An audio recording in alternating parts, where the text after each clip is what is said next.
কখনো কি এইভাবে নাস্তা বানিয়ে খেয়েছেন? না খেয়ে থাকলে একবার বানিয়ে খেয়ে দেখুন।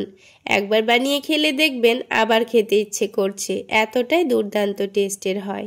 এই নাস্তাগুলোর ভেতরে যেমন স্যালাডের স্বাদ পাবেন, তেমন আলাদা করে সবজি করার কোনোই ঝামেলা নেই। খেতে তো ভীষণ মজার হয়। আসসালামু আলাইকুম বন্ধুরা, কিচেন বাঙালিয়ানা চ্যানেলে আপনাদের সবাইকে স্বাগত জানাই। নাস্তাগুলো তৈরি করে নেওয়ার জন্য আমি এখানে হাফ কাপ পরিমাণ আটা নিয়ে নিচ্ছি, তার সাথে হাফ কাপ পরিমাণ ময়দা নিয়ে নিচ্ছি। আপনারা চাইলে শুধু আটা অথবা শুধু ময়দা দিয়েও নাস্তাগুলো বানাতে পারেন। এবার এখানে সামান্য পরিমাণ লবণ আর অল্প করে একটু চিনি দিয়ে দিচ্ছি। চিনি দিলে নাস্তাগুলো খেতে ভীষণ ভালো লাগবে। আজকে নাস্তাগুলো কোনো রকম মাখাবেলার ঝামেলাই নেই। তো হাফ কাপ পরিমাণ পানি দিয়ে প্রথমে একটু ভালোভাবে মিশিয়ে নিয়েছি, আবারও হাফ কাপ পানি দিয়ে দিয়েছি, দিয়ে হ্যান্ড উইক্স দিয়ে ভালোভাবে একটু মিশিয়ে নেব। এইভাবে বারে বারে অল্প অল্প করে পানি দিয়ে ব্যাটারটা রেডি করে নিলে দেখবেন একটু এর মধ্যে দলাভাব আসবে না। তাই বারে বারে অল্প অল্প করে পানি দিয়ে ব্যাটারটা রেডি করে নেওয়া ভালো। তো পরিমাণ মতো পানি দিয়ে খুব সুন্দরভাবে আমি ফেটিয়ে নিয়েছি। আর ব্যাটারটা দেখুন একটুও কিন্তু এর মধ্যে দলাভাব নেই। তো একটা চামচ দিয়ে আপনাদের ভালোভাবে দেখিয়ে দিচ্ছি। দেখুন এই ব্যাটারের মধ্যে একটুও লাম্পস বা দলাভাব নেই। এবার আমাদের নাস্তাগুলো তৈরি করে নিতে হবে। সেই জন্য প্যানের মধ্যে সামান্য পরিমাণ তেল দিয়ে দিচ্ছি। তেলটাকে প্যানের চারিদিকে ভালোভাবে ছড়িয়ে দিচ্ছি। এখন এখানে 2 চামচ ব্যাটার দিয়ে গোল রুটির শেপ দিয়ে নিতে হবে। তারপর উপরের দিকটা যখন হয়ে আসবে তখন উল্টে দিয়েছি। এবার 2 দিকটায় হালকা একটু চেপে চেপে সেঁকে নিতে হবে। হালকা একটু কালার চলে আসলেই কিন্তু হবে। যেহেতু আমি নাস্তাগুলো আবার পরে ভেজে নেব, তাই প্রথমে অল্প করে একটু সেঁকে নামালেই হবে। এই নাস্তাগুলো তৈরি করতে খুব বেশি তেলেরও প্রয়োজন হয় না। সামান্য একটু তেল প্যানের মধ্যে ছড়িয়ে দিয়ে প্রথমে রুটিগুলোকে এরকম করে সেঁকে তুলে রাখবো। তাহলে নাস্তাগুলো তৈরি করতে খুবই সুবিধা হবে। আর এই রুটিগুলো সেঁকে নেওয়ার সময় একটু চেপে চেপে সেঁকে নেবেন, তাহলে খুব তাড়াতাড়ি হয়ে যাবে। সবগুলো রুটি সেঁকে নেওয়া হয়ে গেছে। রুটিগুলো সেঁকে নেওয়ার পর অল্প একটু ব্যাটার রেখে দিয়েছি, এটা আমাদের পরে কাজে লাগবে। তো আলাদা একটা বাটির মধ্যে একটা ডিম ভেঙে নিয়ে সামান্য পরিমাণ লবণ দিয়ে ফেটিয়ে নিচ্ছি। তো এই ডিমটাকে আমি অল্প একটু কুচি করে ভেজে নেব। তো তার জন্য প্যানের মধ্যে সামান্য পরিমাণ তেল দিয়ে দিয়েছি। এবার পুরো ডিমটাকে ঢেলে দেব, তারপর একটু ভালোভাবে নাড়াচাড়া করে কুচি করে ভেজে নেব। তো এইভাবে একটু কুচি করে ভেজে নিচ্ছি। ডিমটা কিন্তু খুবই অল্প সময়ের মধ্যেই ভাজা হয়ে যাবে। এবার ডিমটাকে নামিয়ে নিচ্ছি। আর অন্যদিকে একটা বাটির মধ্যে অল্প একটু শসা কুচি নিয়ে নিচ্ছি, তার সাথে গাজর কুচি নিয়ে নিয়েছি, আর পেঁয়াজ কুচি নিয়ে নিচ্ছি, সাথে ঝালের জন্য কাঁচামরিচ কুচি নিয়ে নিচ্ছি। এবার যে ডিমটা ভেজে রেখেছিলাম সেটা দিয়ে দিলাম।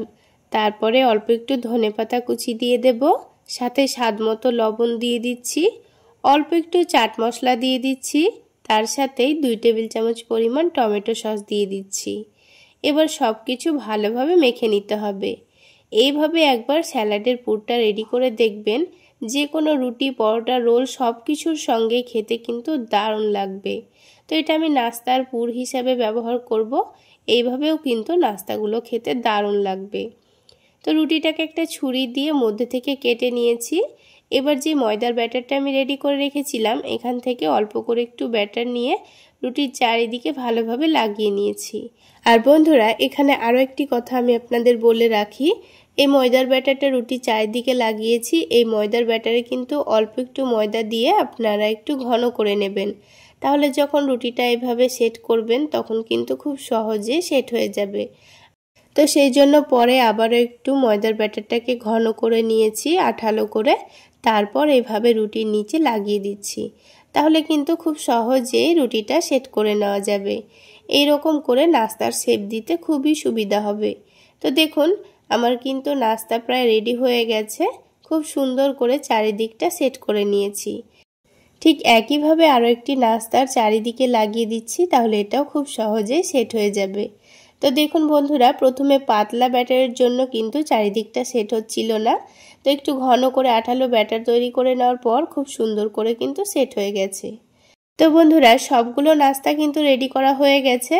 এবার আরও একটি কাজ করে নিতে হবে। আলাদা একটা বাটির মধ্যে 2টো ডিম ভেঙে নিয়েছি, তার মধ্যেই অল্প একটু লবণ দিয়ে দিচ্ছি আর সামান্য পরিমাণ চাট মশলা দিয়ে দিচ্ছি আর খুবই সামান্য মরিচের গুঁড়ো দিয়ে দিয়েছি। এবার সব কিছু ভালোভাবে ফেটিয়ে নেব যেন গুঁড়ো মশলাগুলো ডিমের সঙ্গে ভালোভাবে মিশে যায়।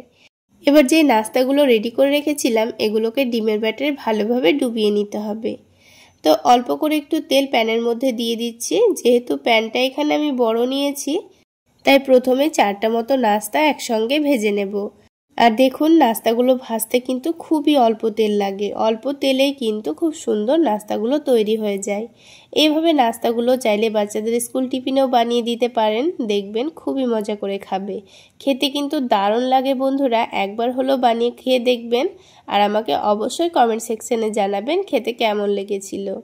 তো দেখুন বন্ধুরা নাস্তাগুলোকে উল্টে পাল্টে খুব সুন্দর কালার আসা পর্যন্ত ভেজে নিয়েছি। আর একটু সময় নিয়ে ভেজে নিতে হবে, তাহলে নাস্তার ভেতর পর্যন্ত খুব সুন্দর ভাজা ভাজা হয়ে যাবে। তো দেখুন একে একে সবগুলো নাস্তা আমি তুলে নিচ্ছি। দেখতে যেমন লোভনীয় হয়েছে খেতেও কিন্তু দারুণ হয়েছিল।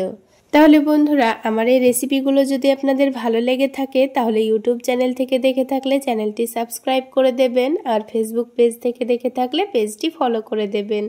তাহলে বন্ধুরা এবার একটা নাস্তা আমি আপনাদের ভেঙের ভেতরটা দেখিয়ে দিচ্ছি।